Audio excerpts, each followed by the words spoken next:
What's good, YouTubers and YouTubettes? This is JBsports back again with another one. Well, we got some news here today in the boxing world. Anthony Joshua looks like he has found himself an opponent for June the 1st at Madison Square Garden. It's going to be Andy Ruiz. That's the probable opponent. As it should be announced tomorrow. Eddie Hearn and Matchroom Boxing, they should be announcing that along with the Zone. They should be announcing that fight tomorrow. Anthony Joshua versus Andy Ruiz. I'm gonna talk about this matchup, man. I would have loved to see him fight Luis Ortiz, but that fight did not pan itself out. Due to I thought Team Ortiz was looking for, I think they got offered $5 million, and they were looking to get at least around $7 million with what Gerald Miller got. And I don't think they really crazy about the time frame, the short amount of training that they was going to have in preparation for the fight. So I think all in all, they would have probably took the fight for a crazy amount of money. They might have would have took the fight, but anything less than what Gerald Miller was getting, I don't think they were really willing to accept that. I don't think Team Ortiz was willing to accept that, especially with the short time period to prepare for a fight of that magnitude with Anthony Joshua. But anyway, Andy Ruiz looks like he's a probable opponent. I think Andy Ruiz, man, I think one good thing about it, Andy Ruiz's problem is staying in shape. In between fights, he balloons up. And he's not a guy that has Mr. Olympus body in the first place, but he's a guy that doesn't stay in tip-top shape in between fights. So that's why he comes into fights looking like the Michelin Man, basically. But the guy's, no doubt about it, the guy's got talent, man. He's got very, very fast hands. He's probably got one of the fastest hands in the heavyweight division. He's probably got fast hands like a middleweight. The guy's got real fast hands. He's a good body puncher. And he's one of them guys that he seems like he doesn't have a problem fighting taller guys.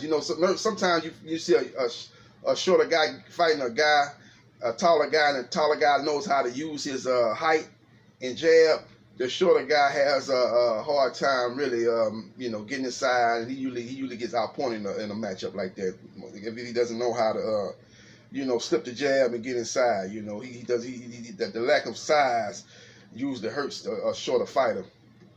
But it seems like Andy Ruiz doesn't have that problem, man. His last fight against Dimitrico, he was able to get inside of Dimitrico and was able to hit him with some real good body shots and hit him with some real good combinations, man. He was able to actually use that little head movement, the bob and weave game, kind of like a poor man's Mike Tyson or a poor man's Joe Frazier, was able to get inside and do a lot of damage to Dimitrico, a veteran fighter that's been in the heavyweight game for a while now. So I think this fight with Anthony Joshua, I think that's what it's going to come down to. I think style-wise, it's actually going to be a pretty exciting fight, actually. I think this fight is much better than the other fight that they were considering against Michael Hunter, man. Michael Hunter is a blown-up cruiserweight, and I just think the size of Anthony Joshua would have broke him down. And I don't see that fight. I ain't see that fight going past 6-7 rounds. I think this fight actually can go into the second half of the fight, second half of the fight easily. I can see this going past 7 rounds easy. But I think Hunter, man, is a blown-up cruiserweight, fighting a super heavyweight. I just think the size difference would have been too much for him to overcome. Hunter's got a lot of heart. He would have went out on the shield, but he's just too small. He's going to have, to me, a couple more fights at heavyweight and grow into the heavyweight division, put on a little bit more weight, and get comfortable fighting bigger guys. That's one thing Andy Ruiz has done in the heavyweight division. He's been fighting bigger guys, and he's used to fighting super heavyweights. He's been in the ring. He fought Joseph Parker. Joseph Parker was probably around by 240, 235, 240. So that's a big heavyweight. He doesn't have the height that Anthony Joshua has, but size and weight wise, he's pretty close to Joshua. Joshua probably maybe 10 pounds, maybe bigger. Maybe Joshua's around 245, 250, and Ruiz is around. Joseph Parker's around 235. So in that fight between Andy Ruiz and Joseph Parker, that fight took place in New Zealand, and It was a top-ranked promoted fight. Excuse me. And a lot of people thought Andy Ruiz won that fight. It was a very, very close fight, a split decision win for Joseph Parker. You know, I watched that fight, and I thought Joseph Parker edged it out. But, you know, I could easily see, you know, why people thought that Andy Ruiz won it. I think I had it 7 rounds to 5 for Joseph Parker. But it was a lot of close rounds, a lot of competitive rounds, and no guy actually separated himself. But I just thought, you know, I just thought that Joseph Parker was able to outpoint him in a very close fight. It was very close. I'm actually going to kind of go back and watch that fight and rescore it. You know, when I first watched it, I haven't seen it. I haven't watched it for a second time. But I remember the first time I watched it, I had Joseph Parker winning that fight, 115-113, 7 rounds to 5.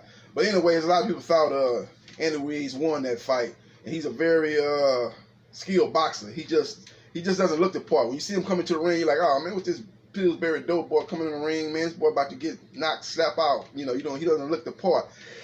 Excuse me, but he's actually a very good, technically sound fighter, and his job is what he must do to have any chance of winning this fight against Anthony Joshua.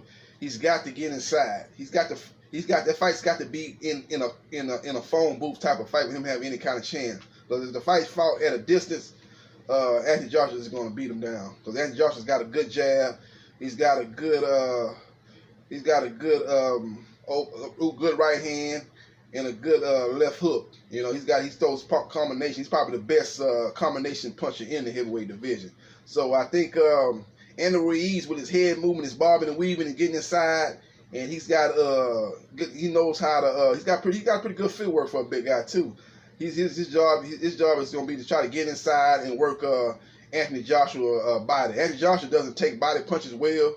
You notice when he fought Joseph Parker, every time Joseph Parker tried to do a little work, he had the help of a referee breaking it up. Like the referee knew, oh man, I know you don't want none of this, man. So every time you get in close and Joseph Parker tried to work inside, I'm gonna help you out and break it up, like he was working for Anthony Joshua. But that's another story for another day. But if hopefully the referee will let both fighters work inside, and I think that'll be to Andy Ruiz's benefit. But that's gonna be the key for the fight, man. He's gonna have to, you know, the jab of Anthony Joshua is gonna be the punch that Anthony Joshua is gonna want to do to keep Andy Ruiz at bay. And then if he can keep him at bay, then he can work his combinations and basically kind of take up control of the fight with Andy Ruiz, man. His combination, he's the best. Like I say, he's got great combinations. He's got a good uppercut. That's the one thing Andy Ruiz is going to have to watch out for. When he tries to get inside, Joshua is going to try to time him and catch him with that uppercut, especially when Andy Ruiz goes to the body. You know, that's going to, you know, Anthony Joshua is going to be trying to throw that uppercut and make him, you know, think twice about trying to get inside and going to the body. So that's going to be the critical part of the fight. Can Andy Ruiz get inside? Number one, can Andy Ruiz slip the jab, get inside, and work the body? And once he does work the body, once he does get to the work the body, he's got to make it count. Anthony Joshua, what he's got to do is he's got to hit him with that jab, and keep him in that bay. And even when Andy Ruiz does get inside, trying to work to the body, Anthony Joshua's got to make him pay. He's got to make him pay for that real estate. That getting in close and getting in and cutting the distance down. He's got to make Andy Ruiz pay a heavy price with the uppercut. That's going to be the key. Anthony Joshua's jab and Anthony Joshua's uppercut. Andy Ruiz's key is getting inside, working the body, and eventually trying to get Anthony Joshua to bring his guard down. Once he brings his guard down, then you can go up top and try to work your combinations to Anthony Joshua's head. I think that's going to be the key to the fight. I think it's going to be an entertaining fight. I think it's going to be a surprising fight for everybody. I think people thinking this is going to be a one-way domination by Anthony Joshua. I don't see that. I think Andy Ruiz is going to put up a real brave effort. Andy Ruiz made a statement before this fight was pretty much announced that he wanted to become the first Mexican heavyweight, you know, in boxing history, and that's going to make him really put up a brave fight. You know, Chris Arreola was the last guy to try to, you know, be the first Mexican heavyweight champion in boxing history, and he came up short against Vitaly Klitschko. And you notice after that fight, he cried, he was upset. So you could tell it meant a lot to him. But he like Andy Ruiz, Chris Arreola, like Andy Ruiz, that probably didn't come into that fight in the greatest of shape. That's been his problem throughout his career. He's not been in great shape in fights. He's allowed himself to balloon and balloon up in between fights. So he's had to spend a lot of his training camp trying to lose weight instead of working on his craft, improving on his craft, and getting better and getting game plan down for an upcoming opponent. So hopefully Andy Ruiz will be well prepared. He's probably got around about 4.5 weeks for this fight. The one good thing about this fight is he just had a fight a couple of weeks ago, so he was able to probably knock off the rust in the Demetrenko fight. And he probably took he took a week off, spent a little time with his family. Now he's right back into training. So he's already in a good rhythm. His timing should be there, so he should be real sharp going into this fight. AJ, by the way, hasn't fought since he fought Alexander Povetkin. That was in September. So he's gonna be out. You got October, November, December, January, February, March, April, May, June. It'll be 9 months since he fought. So he might be dealing with a little rust starting that fight out. So Andy Ruiz needs to take advantage of him, just having a fight and being still in a rhythm. And, right back in the training camp, and not that rusty. It'll be like, 9 months for Anthony Joshua. And Ruiz fought a couple of weeks ago. So, so that'll be in April. He's fighting right back in May and June. April, May, and June. So he going to be right back in the ring 2 months later. So he's going to have 2 months to lay off. And Anthony Joshua has a 9-month layoff. So the advantage would be with Andy Ruiz, especially early in the fight. So if he can kind of establish himself and let Anthony Joshua know, hey, this is going to be a tough one for you tonight. This ain't going to be no easy task. I'm here to fight and I'm here to win. And I think if you look at his size, his weight and stuff, he's similar size to Carlos Takam. And Carlos Takam gave Anthony Joshua a good fight. Was very competitive in that fight. Was coming on strong in the second half of that fight before the referee decided to jump in and stop the fight, even though Carlos Takam was never in any serious trouble. I think Andy Ruiz is a more talented and a more skilled fighter than Carlos Takam. So who to say he can put up the same type of effort, and a better effort actually, and be in the fight. And then this time, you have a referee in there, knowing it's a championship level fight, and knowing not to stop a fight like that early, that somebody is in serious trouble or somebody is knocked out and seriously, basically knocked out cold. That's when you stop a championship level fight. Somebody knocked out cold, or somebody is seriously hurt and can't defend themselves. But if they still put up a fight, throwing shots and responding well, let the fight go on, especially at the championship level. So hopefully they'll let that play out like that. Hopefully there won't be no premature stoppage like in the Carlos Takam fight. But I think Andy Ruiz, man, he's never been stopped, never been knocked down, never been knocked out in his professional career. He's not even been knocked down or knocked out in sparring. So the guy has never tasted the canvas, so he's got a pretty good chin at the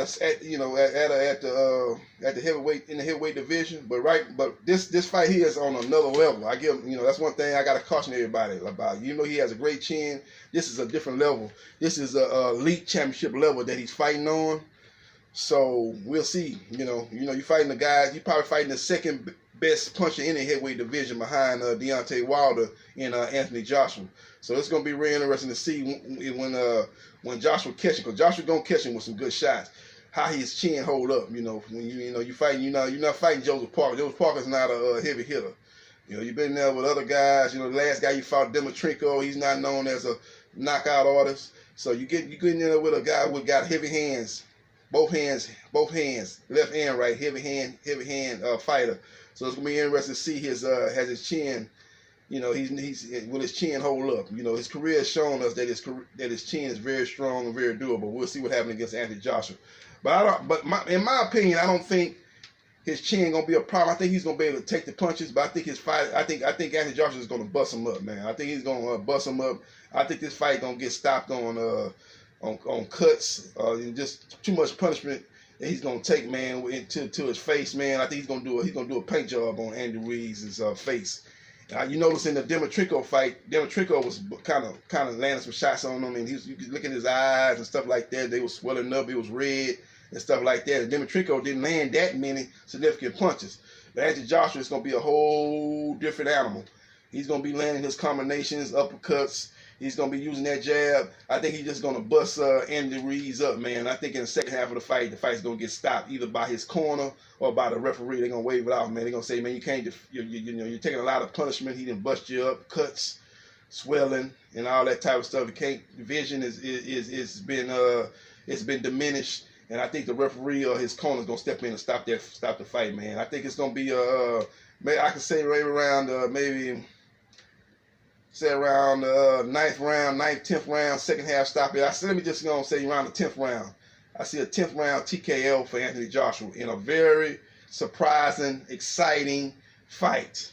Styles make fights, man. You know, Andy Ruiz is what you call a boxer puncher, a come forward boxer puncher. Anthony Joshua is a boxer puncher, but more out of style of fighting off the back foot type of fighter, using his jab combination. You know, like to have distance to throw his punches. So it's gonna be interesting. It's an interesting fight, and I think the styles is gonna equate to a very exciting heavyweight fight. You know, just kind of look at I'm not saying it's on this level, nowhere close to it, but I'm saying style wise, kind of look at it like a Joe Frazier, George Foreman fight. You know what I'm saying? Despite, just George Foreman had a different mindset. He was a killer in that ring. He was a seek and destroy type of guy. Andy Joshua is more of a, let me figure you out and see what you bring into the ring. I'm gonna make my adjustments and I'm gonna eventually get you out of there through skill and then power. He's more of that type of guy. He's not seek and destroy like George Foreman. Andy Ruiz, the same way. He's short and stocky like a Joe Frazier, but Joe Frazier was a seek and destroy guy. He was coming in there to try to tear your ribs up, elbows, arms, and just beat the wheel out of you. Andy Ruiz is a good body puncher. He's trying to get inside. He got the kind of the bob and weave like the Joe Frazier, but he's not a seek and destroy guy. He's kind of trying to set you up and get you to miss and get you to throw with him. Once you try to throw with him, he gets up under your arms and goes to your body. He's more of a technical fighter in that aspect. He's not the seek and destroy guy like Frazier that will take two to land one. Or take two to land three to the body, man, that type of fighter. So it should be good, though, because the styles, I think, match up very well. So we'll see what happens. We'll see what happens on that end. In other news, man, let's talk about Papa Barry Hearn. Let's talk about him. Papa Barry Hearn. Man, this man got at the press conference of Dylan White versus Oscar Rivez and talked a whole lot of crazy talk. The man was bringing up slaves and this and that, talking about Al Heyman. Right after he talking about Al Heyman, mentioned the word gorilla. You know, I looked at Dylan White. He looked at him like, he kind of looked up at him like, what? You talking about Al Heyman, and then after that you start talking about gorillas, and then you said top rank, the other gorilla in the room, top rank. But you gonna mention Al Heyman, and then in the next sentence you talking about gorillas. You try to, I guess, clean it up and say, gorillas. The other gorilla in the room is top rank and stuff like that, man. You almost, I ain't know no better, man. You was talking like you was you the head of the KKK or something, man. You got to watch your words, man. Choose your words carefully, man. That's one thing about it, man. When you get a certain age, man, you just say, you say what come to mind, man. You don't care nothing about the repercussions, man. You ain't trying to worry about being politically correct or nothing like that. You just, you say how you feel, man. That's what he said, man. But he was talking about pay-per-views and if the pay-per-view is what it's all about. You need to buy the pay-per-view. If you don't buy the pay-per-view, I'm not bothered by it, and this and that, and he was off the rails, man. I know Eddie Hearn had just promoted the Superfly 3 up in LA, so he probably got back to London. He was still tired, so he said, yeah, Dad, I'm gonna let you handle this Dylan White Oscar Rivez press conference, man. I gotta try to get back right, man. I came back into a different time zone. Coming from the West Coast, you probably like a 9-hour difference or something like that between the West Coast and London time. So he probably trying to get his body acclimated back to the time zone.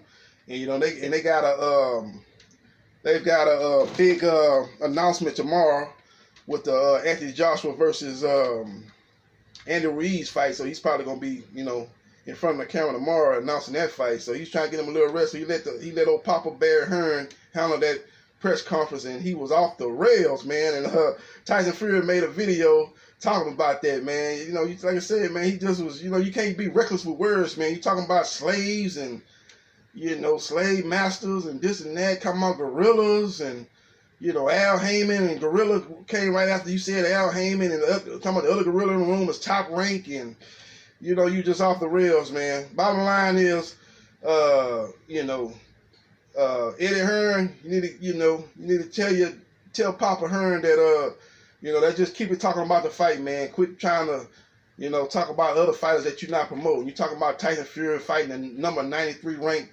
heavyweight and Schwartz. That's not true. Schwartz is ranked, I think, number 2 by the WBO. So that's false. You know, you're talking about Brazil. You know how Anthony Joshua destroyed Dominique Breazeale. Yeah, he destroyed Dominique Breazeale. Just like Anthony Joshua destroyed Dylan White. But Dylan White ain't got better, right? You promoting the fight with him now, saying he should be getting a fight against Breazeale Wilder winner. We're waiting on the WBC to make a ruling. So fighters are not allowed to get better.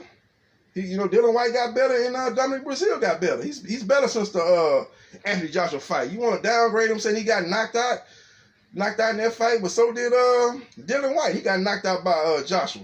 So you know, you said Dylan White should be fighting Wilder for the belt. You know, he's the more deserving candidate than Dominic Breazeale. Well, okay, if that's the case, then that's the case, man. But you know, you look at who Dylan White fought. You know, he fought Lucas Brown. Lucas Brown's not no great fighter. You know, I just got you talking about Andy Ruiz is a Pillsbury Doughboy. But if he's a Pillsbury Doughboy, then Lucas Brown is the Michelin Man. You know what I'm saying? This man ain't got no skill. He's a durable fighter. You know, and that's about it. He'll give you a good battle, but he don't have a high skill level. He beat him. He was losing the fight to Chisora. Chisora was beating him. I had Chisora was ahead. But the referee was helping out Dylan White, letting Dylan White lean on top of Derek Chisora, lean his weight on Chisora, and Chisora finally got tired of it. The referee wasn't warning, so Chisora took matters into his own hand and got a point deducted. And I think Chisora at that point, you know, thought he was down on the card, so he tried to make something happen and got reckless and got caught and got knocked out. But he was actually beating Chisora, in my opinion. He was doing a good job of bobbing and weaving, getting inside, going to the body, and he was outworking Dylan White, and you know, he was winning the fight, landing the most significant punches. You know that Dylan White was kind of pot shot in that fight. He was landing. He hurt Chisora in the first round, but after that he didn't really do anything. He was laying back, you know, letting Chisora bring the fight to him, and Chisora was bringing the fight to him, outworking him, and just being more busy. Just being more busy and more active. He's winning the fight and got caught. So you won that fight, but you won that fight. You got the job done, but you was losing. You was actually losing that fight. You actually was losing that fight. So don't make it look like you just beat these great fighters, and that's how you deserve a shot at Deontay Wilder. Breazeale, you know, he beat his last fight was fighting a guy from a Puerto Rican descent. The guy had a pretty good record. I think he was like 16-1 or something like that, or 16-0. He had a very good record, and he actually was outboxing Dominique Breazeale. He was landing some good shots on Dominique Breazeale, and Dominique Breazeale was headhunting the whole fight. But Dominique Breazeale was finally able to corner him, cut the ring off, and was able to land that right hand and get him up out of there, man. That guy that couldn't take the power of Dominic Breazeale. So he's able to win that fight in kind of like in the same way that Dylan White won his fight. You know, he was getting outpointed. To me, Breazeale was getting outpointed and was able to land a shot to knock the guy out. The same way Dylan White was getting outpointed by Chisora and was able to land the shot to end that fight in the second half of the fight. So we'll see what happens, man. Dylan White, and Barry White, y'all complaining, hoping the WBC and do y'all a favor. Nah, ain't no do you a favor. Instead of fighting Oscar Rivas, a guy that was getting dragged by Brian Jennings, from pillar to post for going into the 12th round, got careless. Oscar Rivas, caught him with a shot and ended up stopping him. And all of a sudden, Oscar Ruiz was supposed to be some killer, some great fighter. Y'all trying to pump him up. Barry trying to pump him up. Man, this guy's undefeated. He's 26-0. This and that. Yeah, but who's he beat? He's fought a bunch of cab drivers and ditch diggers. Like I said, the one guy he fought, Brian Jennings, he won that fight and stopped him in the 12th round. But what was going on before 12th round? The man was getting dragged in that fight, getting beat from pillar to post. He came back and won that fight, but don't make this guy some kind of top 5 killer in the heavyweight division. That's not even the case. Put Oscar Ruiz against Andy Ruiz, I got Andy Ruiz. Put Oscar Ruiz against Dominique Brazil, I got Dominique Brazil. So, you know, this he's fighting to put Oscar Ruiz in there with Victor Ortiz, I got Victor Ortiz. I mean, getting there, my bad. Put Oscar Ruiz in there with Luis Ortiz, I got Luis Ortiz, okay? Now, you put Oscar Ruiz in there with Tom Schwartz, oh, yeah, okay, I might get with Oscar Ruiz over because Tom Schwartz ain't about nothing. That's a horrible fight for Tyson Fury. He ain't about nothing. He might beat him. You know, he might beat him. That's a 50-50, you know, that's a fight that probably could go either way. I probably favor Oscar because at least he's been in there with Brian Jennings. Jennings probably a top 10 heavyweight. Tom Schwartz ain't been in there with anybody. So based on that alone, I probably slightly pick Oscar Ruiz in that fight. But don't make it look like this guy's some killer, Papa Hearn. Don't do it. Because you know you're making yourself look like you're trying to sell wolf. You know you're trying to sell people a pipe dream. That ain't the case. Man ain't no killer. You know, Dylan White should dispose of him and get him up out of there. You know, the thing about Brian Jennings was beating him, and Brian Jennings just didn't have the power to get him up out of there. Dylan White, one thing about him, he does have power, so I'm looking for him to stop him. I don't see that fight going the distance, so we'll see what happens on that fight. But again, Papa Hearns was off the rails.